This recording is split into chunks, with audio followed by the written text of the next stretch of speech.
Ball's top five. All right, top five Super Bowl storylines coming out of the game this week, at least to me. By the way, thanks to the Tennessee fans who really made my bad head coaching hires one go semi-viral. So thanks to you guys. All right, 5-1, right?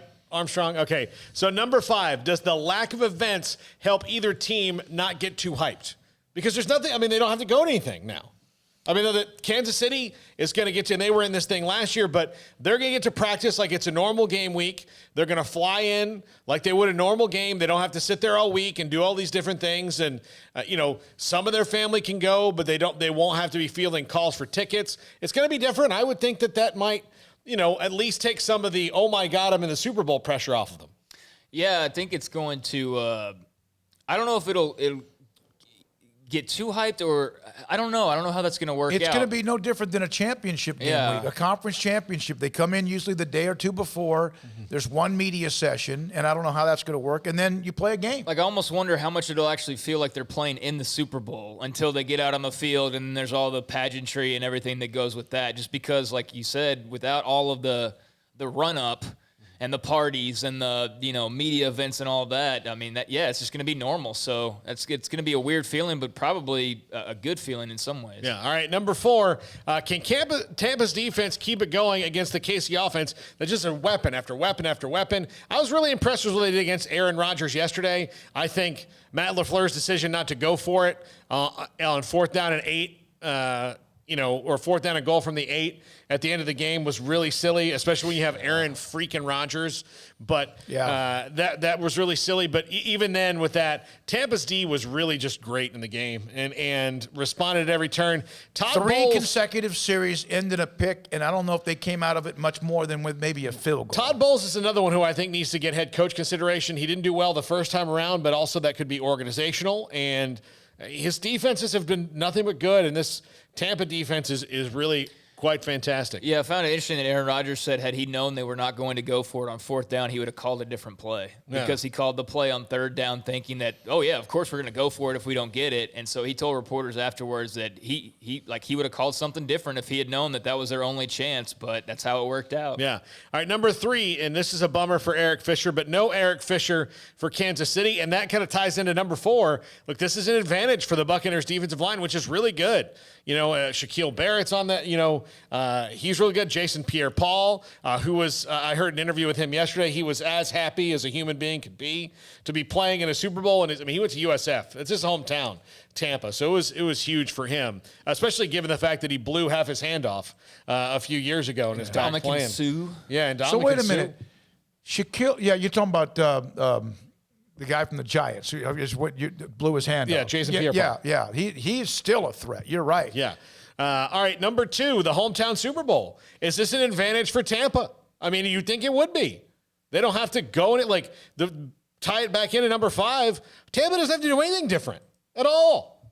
No. They need to stay at their house. They don't have to go and stay in a hotel, and then they don't have people. Again, the biggest thing, and we talk to a lot of players when we're at Radio Row about what the stress is of Super Bowl week, and it's, you leave practice, and then you've got, your uncle and his, all these people that are coming to see you, and it's just this big wave of tickets and that and the other thing. You're on the phone trying to make everybody happy. Yeah, it's weird, and we'll be there, and it's going to be different. It's not going to be the same. We've been there where Radio Row is an absolute, like, Barnum and Bailey circus. It is. It's almost a street fight. I've always said, what have I compared Radio Row to?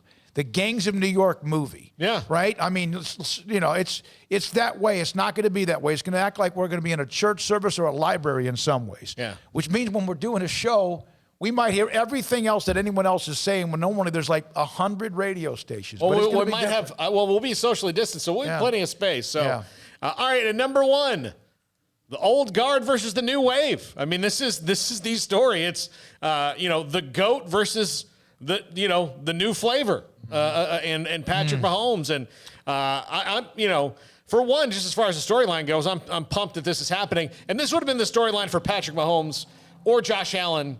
And that the biggest thing, and I heard this today, I can't remember who was talking about what podcast I was listening to, but the fact if you had told me that Tom Brady would be in 10 Super Bowls and that Drew Brees and Aaron Rodgers would just be in one,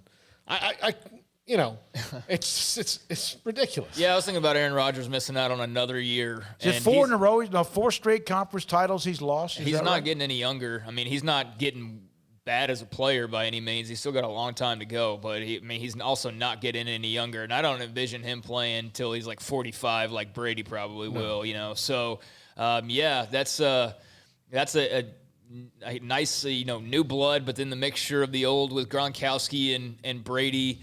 So it'll be fun. I just hope it's a way better game than Chiefs Bills was, because whatever, that game was blah.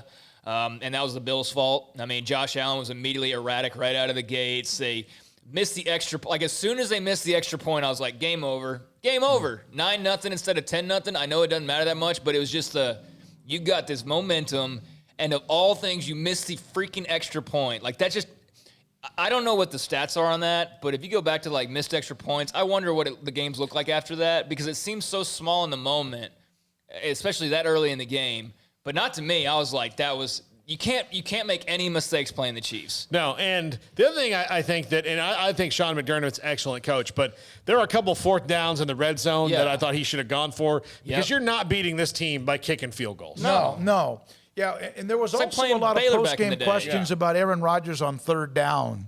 You talk about how he would have called a different play. There were thoughts that maybe Aaron Rodgers could have gotten to the 1 or 2 yard line on that third down play as well. But again, who hindsight, knows? But I didn't enjoy that Bills-Chiefs game that much. I mean, it was fine. Don't get me wrong. It wasn't like a terrible football game, really. But I'm just hoping that the Super Bowl turns into what it should be, which is the best game all year long with the 2 best teams and the best matchups, and hopefully that's what we have about here in a one couple of every weeks. 5 is good. I know, and so I'm hoping this is one that's pretty good. You mean like a college football championship game? Kind of, yeah. But that's more like 1 out of every 10 listen, lately. there was a stretch, though, back in the, 80s and early 90s where every Super Bowl, the NFC destroyed the AFC. There was the Norwood field goal. Those are the days when the Cowboys won things. Yeah, more in the NFC. And the NFC East had Super Bowls all up in everyone's pocket, except no Philadelphia. Twitter. All right. Nobody had a phone.